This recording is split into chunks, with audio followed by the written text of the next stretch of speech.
Hello students. Previous video में हमने एक चैप्टर डिस्कस किया डेट इज अकाउंटिंग इक्वेशन। बेटा अकाउंटिंग इक्वेशन क्या क्या थी? Assets is equal to liability plus capital. हर एक ट्रांजैक्शन जो आपने रीड करी उसके डुअल एस्पेक्ट थे। ऑटोमेटिकली इक्वेशन क्या हो रही थी? हमेशा मैच हो रही थी। वो वहाँ पर जो हमने अकाउंट्स बनाना सीखे वो मॉडर्न अप्रोच थी। आज से हम ट्रेडिशनल अप्रोच बिगिन कर रहे हैं और बेटा बहुत इंपॉर्टेंट टॉपिक है ये डबल एंट्री सिस्टम। अब हम इसके बाद जो आपकी फर्स्ट बुक थी डेट इज जर्नल, उसमें ट्रांजैक्शन रिकॉर्ड करना सीखेंगे। तो आप बहुत ध्यान से आज के टॉपिक को समझिए। डबल एंट्री सिस्टम का मतलब है हर एक ट्रांजैक्शन जिसमें मनी या मनी वर्थ आती है उसके दो एस्पेक्ट हैं, है ना। हर एक ट्रांजैक्शन के क्या होते हैं? डुअल एस्पेक्ट हैं। इसे डुअल एस्पेक्ट प्रिंसिपल कहते हैं। एक हाथ पर एक वैल्यू आ रही होगी और दूसरे हाथ पर एक वैल्यू क्या हो रही होगी? जा रही होगी। जैसे कि जब आपने गुड्स परचेज करे कैश पे, तो बेटा एक साइड पर तो कैश जा रहा है और दूसरी साइड पर आपके पास गुड्स या स्टॉक आ रहे हैं। इसे बोलते हैं डबल एस्पेक्ट प्रिंसिपल। आपने मशीनरी परचेज करी और अभी पेमेंट नहीं करी है, तो बच्चे मशीनरी परचेज करी है तो मशीनरी आ रही है और अभी आपने पेमेंट नहीं की है तो आपके क्रेडिटर्स क्रिएट हो रहे हैं। तो हर एक ट्रांजैक्शन के डबल इफेक्ट होते हैं। This principle is called dual aspect principle.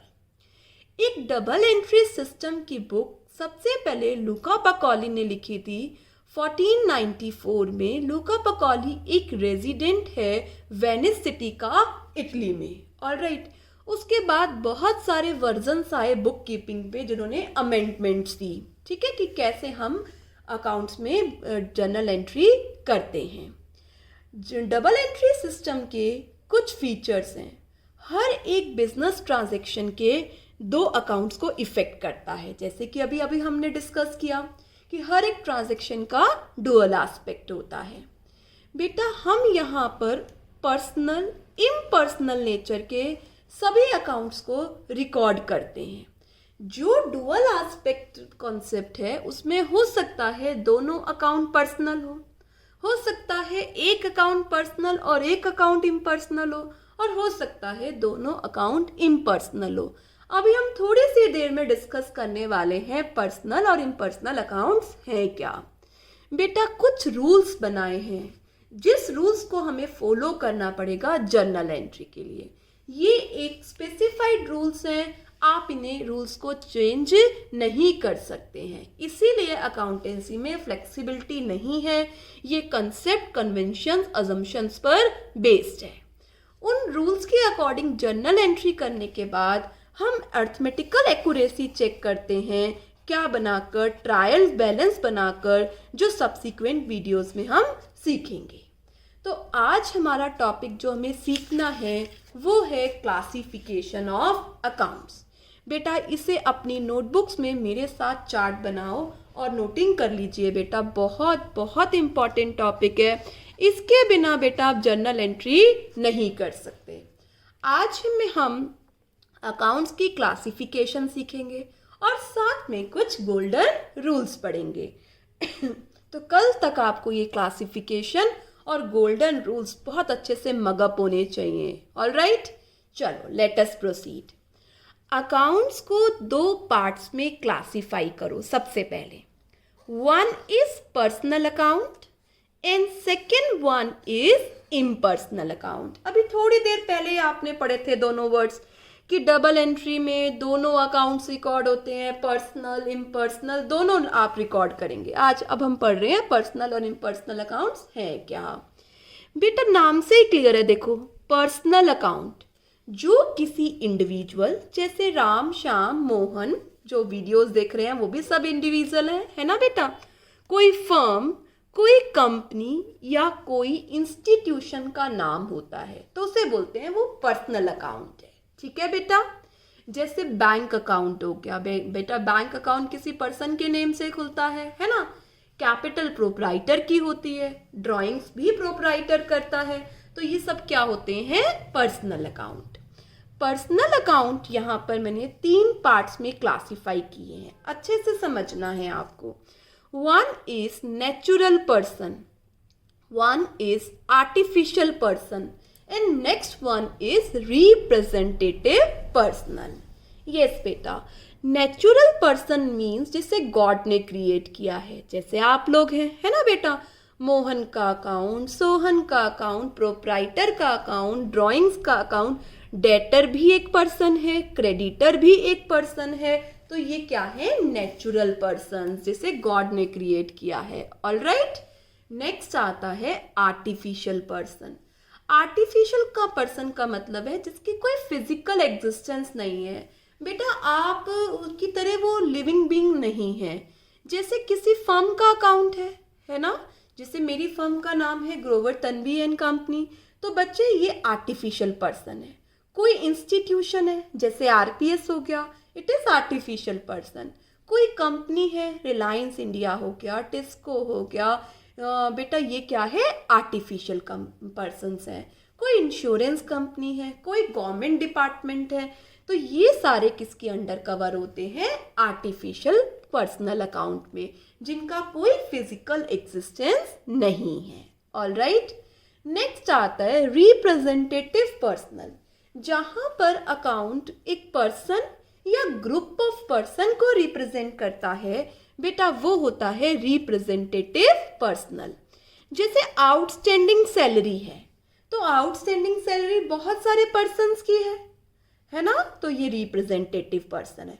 एक पर्सन की भी हो सकती है, तो पर्टिकुलर पर्सन को रिप्रेजेंट करे या ग्रुप ऑफ पर्सन। इस बार मार्च की सैलरी मेरे इंस्टीट्यूट ने नहीं पे की है स्टाफर्स को, तो बच्चे ये क्या है? Outstanding salary for whole staff, तो ये ग्रुप ऑफ पर्सन को रिप्रेजेंट कर रहे हैं। तो कौन सा अकाउंट हो गया? Representative personal account. ऑलराइट, ऐसे ही प्रीपेड, क्या डिफरेंस होता है बेटा? फटाफट से बताओ आउटस्टैंडिंग और प्रीपेड में। Ma'am, outstanding which are yet to be paid and prepaid which are paid in advance. Unearned, जो अर्न नहीं हुई है, आपको एडवांस में रिसीव हो गई कोई इनकम। और ऐसे ही अक्रूड, जो अभी ड्यू हो गई है बट रिसीव नहीं हुई है। तो outstanding, prepaid, unearned, accrued represent particular person or group of person, hence they are representative personal account.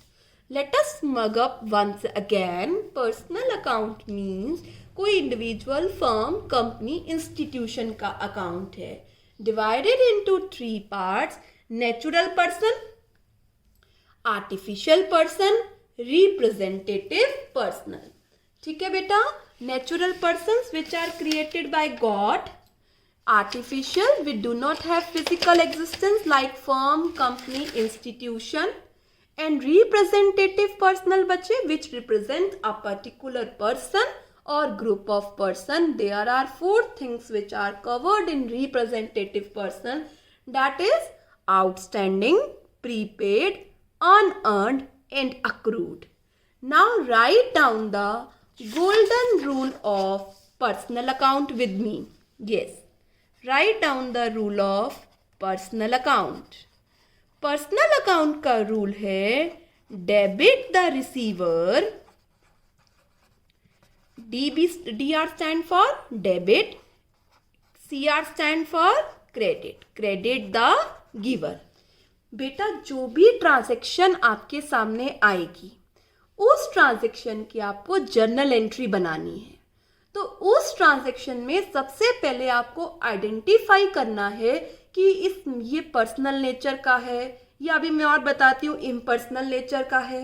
अगर ये पर्सनल नेचर का है तो पर्सनल नेचर का रूल लगाना है इस पर, क्या? Debit the receiver and credit the giver. Alright, ये गोल्डन रूल है किसके लिए? पर्सनल अकाउंट के लिए।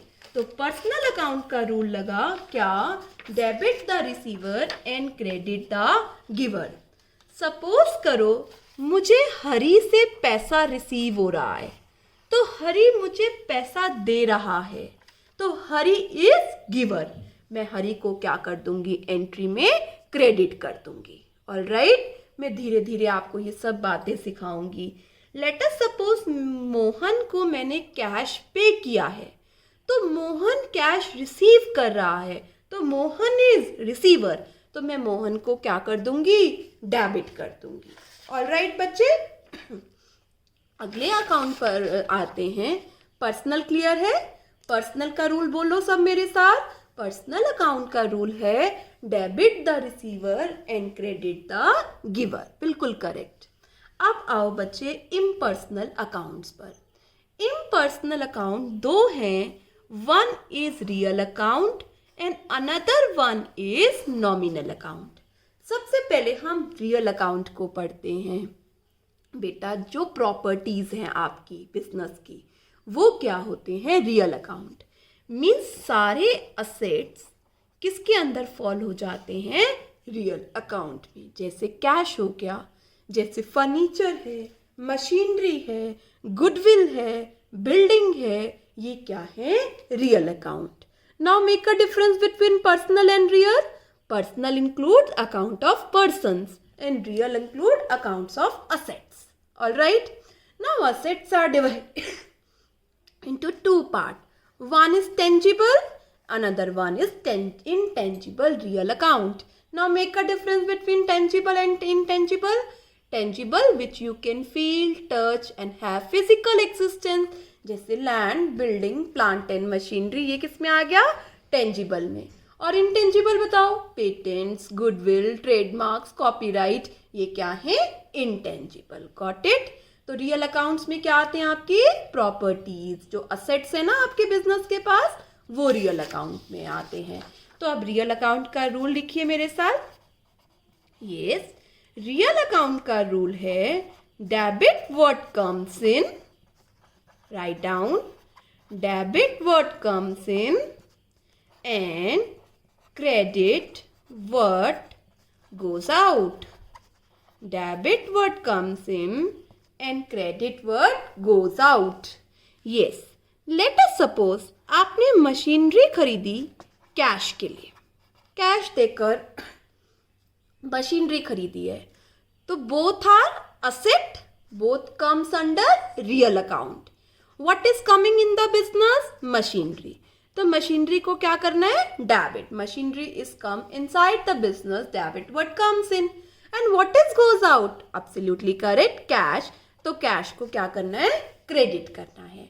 Machinery debit to cash. अभी जर्नल एंट्री सीखेंगे ना, वहां डिस्कस करेंगे। अभी आप मगअप करो इसके rule. Yes, what is the rule of debit what comes, real account, debit what comes in and credit what goes out. चलो मैं ये स्लाइड छुपा रही हूँ। अब मुझे बताओ पर्सनल अकाउंट का रूल क्या है, अपने आप बोलो अब। Debit the receiver and credit the giver. Real account का rule, debit what comes in and credit what goes out. Very good, absolutely correct. Now move to third part, that is nominal account. ये भी impersonal का part है। Nominal includes all expense and income. जैसे purchase हो गई, cell हो गई, rent पे हो गया, रेंट रिसीव हो गया, कमीशन हो गई, ये सारी चीजें किसके अंडर आती हैं, नॉमिनल अकाउंट में। जितने टाइप के भी एक्सपेंसेस है ना बच्चे या इनकम है, वो सारी किस में जाती हैं, नॉमिनल अकाउंट में। ऑलराइट, तो अब हम नॉमिनल अकाउंट का क्या लिखते हैं, golden rule. Yes, write down with me, nominal account. Nominal account का रूल है debit all expenses and losses, sorry student, and credit all income and gain.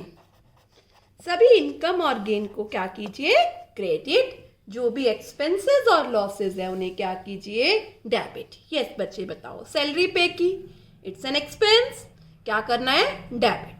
Commission receive हुई, इट्स एन इनकम, क्या करना है, क्रेडिट। परचेज की, expense है, debit. Cell किया, income है, क्या, क्रेडिट। ऑलराइट, तो हम तीनों अकाउंट्स को फिर से मगअप करते हैं। पर्सनल अकाउंट पर्सन से related, alright. Natural person created by God. Artificial person company, institution, firm. ये किस में आता है? Artificial person. Representative person which represent a particular person और group of person. Outstanding, prepaid, unearned, accrued. ये चारों किस में फॉल होंगे बच्चे? रिप्रेजेंटेटिव पर्सनल में. Real account includes assets, properties, divided into two parts: tangible, intangible. Tangible, which you can feel, touch, see. Intangible, which you cannot feel, touch, see. We do not have any physical existence like goodwill, trademark, patents, copyright, etc. Alright. Third one is impersonal का ही part है. मैं 1, 2, 3 भी कह सकती हूँ या 1, 2 भी कह सकती हूँ, कोई दिक्कत नहीं है इसमें. Nominal account includes well done, expense and income of firm. All right. Now learn the rules, golden rules फटाफट से. Personal account, debit the receiver, credit the giver. आज सारा दिन ये लर्न करना है अच्छे से, ठीक है बेटा. Real account, debit what comes in, credit what goes out. Nominal account, debit all expenses and losses and credit all income and gain. पूरा दिन ये सॉन्ग आपको डिसाइड करना है. All right. Once again, personal account debit the receiver, credit the giver. Real account debit what comes in and credit what goes out. Nominal account debit all expenses and losses and credit all income and gain. Personal include person, real assets होते हैं, nominal expense और losses, incomes and gains होते हैं. Alright. यहाँ पर एक छोटी सी slide मैंने बनाई है आपको रिकॉल कराने के लिए. बेटा अगर रेंट वर्ड लिखा है तो नॉमिनल, अगर आउटस्टैंडिंग या प्रीपेड वर्ड प्रीफिक्स कर दूं तो रिप्रेजेंटेटिव पर्सनल. सैलरी लिखा है नॉमिनल, अगर आउटस्टैंडिंग और प्रीपेड लिख दूं उसके आगे तो वो personal, because it represent a group of person और may be a particular person.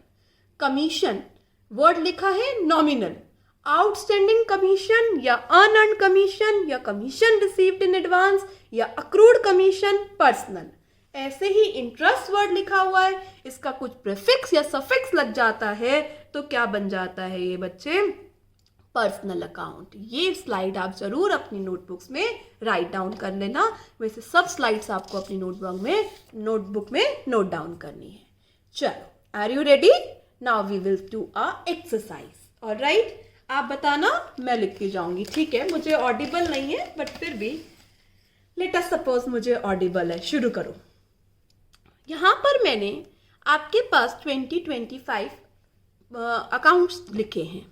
अब आप मेरे को ये पर्सनल, रियल और नॉमिनल में आपको फिल कराना है. Let us start. फर्स्ट क्या है बेटा? Capital. Yes. Personal, real, nominal. एक बार याद करो. पर्सनल होता है मैम किसी पर्सन से रिलेटेड, रियल होता है असेट्स, प्रॉपर्टीज, और नॉमिनल होते हैं एक्सपेंस या इनकम. ऑलराइट बच्चे, अभी हम रूल का कुछ नहीं कर रहे हैं, अभी हम बस ये आइडेंटिफाई कर रहे हैं कि ये जो ऊपर लिखे हुए अकाउंट्स हैं इन तीनों में से कौन से हैं. Yes class, let us proceed. Capital. Capital ma'am किसी पर्सन के नेम से होता है, इसलिए कैपिटल अकाउंट किस में आएगा? पर्सनल. बिल्कुल करेक्ट. ड्राइंग्स, ये भी मैम किसी पर्सन के नेम से है तो ड्राइंग्स भी किस में आएगा? पर्सनल अकाउंट में. बिल्कुल करेक्ट. कैश. कैश हमारा असेट है तो कैश पे है या कैश रिसीव है. हमें तो ये देखना है कि कैश किस में जा रहा है. चाहे कैश पे है चाहे कैश रिसीव्ड है, दोनों ही किस में जाएगा? रियल. Absolutely correct. अगला commission pay and commission receive है. कमीशन पे एक्सपेंस है, एक्सपेंस नॉमिनल में. कमीशन रिसीव इनकम है, इनकम भी किस में? नॉमिनल में. ऑलराइट. Next is purchases. बेटा परचेज, एक्सपेंस है परचेज, बिल्कुल करेक्ट, तो परचेज किस में जाएगा? नॉमिनल में. सेल, सेल हमारी इनकम है, सेल किस में जाएगा? नॉमिनल में. Furniture, furniture is our asset, it will come under real account. Cash again real account.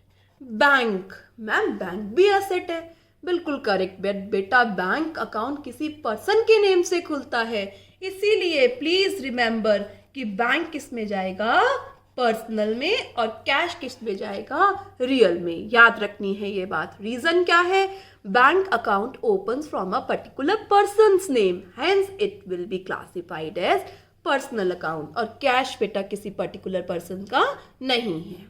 Bank overdraft हमने प्रीवियस वीडियो में डिस्कस किया था। What is bank overdraft? When you withdraw the money apart from your bank account limit, that will be called bank overdraft. If bank is personal, bank overdraft is also personal, क्योंकि है तो बच्चे ये क्या, person के name से। Debtors personal, person को represent करता है debtors.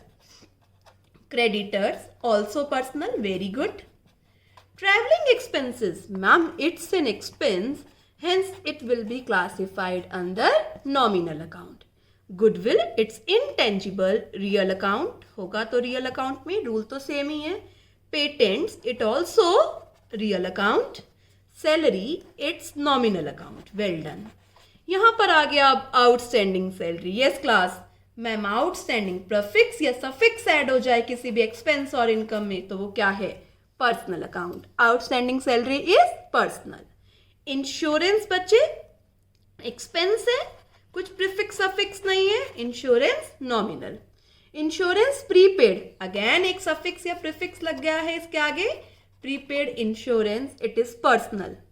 Bad debts return of, बेटा अगर कोई हमारा पैसा नहीं दे रहा तो हम उसे बोल देते हैं बेड डेट्स और उसे बुक्स में से हटा देते हैं। It's loss for us, hence bad debts क्या है, nominal account. All right, next is bad debts recovered.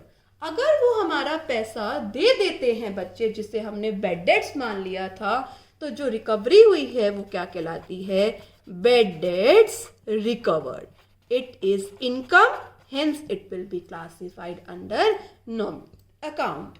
तो यहाँ पर हमने क्लासिफिकेशन सीखा रियल, पर्सनल और नॉमिनल अकाउंट का, और कुछ क्या करें बच्चे, इसके गोल्डन रूल्स पढ़े।